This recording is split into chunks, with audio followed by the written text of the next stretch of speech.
Ukraine യുദ്ധം അവസാനിപ്പിക്കാൻ പുടിനുമായി കൂടിക്കാഴ്ച നടത്താൻ ആഗസ്റ്റ് 15-ന് അലാസ്കയിൽ തയ്യാറെടുക്കുകയാണ് ഇരു രാഷ്ട്രങ്ങളുടെ നേതാക്കന്മാരും എന്നാണ് റിപ്പോർട്ട്.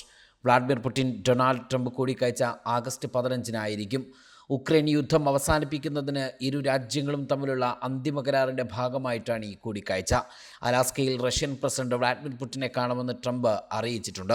ഉക്രൈൻ കരാറിൽ പ്രവിശ്യ കൈമാറ്റവും ഉൾപ്പെട്ടേക്കാമെന്നും ട്രംപ് പറയുന്നു.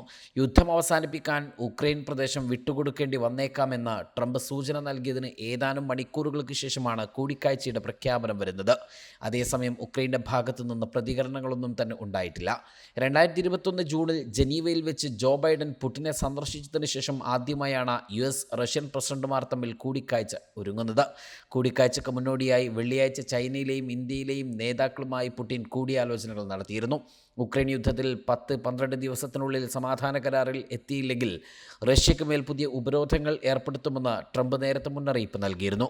യുദ്ധം നീട്ടിക്കൊണ്ടുപോകുന്ന റഷ്യൻ പ്രസിഡന്റ് വ്ളാഡിമിർ പുടിൻ്റെ നിലപാടിൽ അമർഷം രേഖപ്പെടുത്തിക്കൊണ്ടായിരുന്നു ട്രംപിൻ്റെ മുന്നറിയിപ്പ്. 50 ദിവസത്തിനകം യുദ്ധം അവസാനിപ്പിക്കണമെന്നാണ് ഈ മാസം ആദ്യം ട്രംപ് ആവശ്യപ്പെട്ടത്. എന്നാൽ അന്ത്യശാസനം നൽകുന്ന പതിവ് പരിപാടിയുമായി ട്രംപ് വരേണ്ടെന്നും അമേരിക്ക ഉൾപ്പെടുന്ന ഒരു യുദ്ധത്തിലേക്ക് നയിച്ചേക്കാമെന്നുമാണ് പുടിൻ്റെ അടുത്ത സുഹൃത്തും മുൻ റഷ്യൻ പ്രസിഡന്റുമായ ദിമിത്രി മെദ്വദേവ് ഇതിനോട് പ്രതികരിച്ചത്. waytonikah.com, the exclusive Muslim matrimonial site.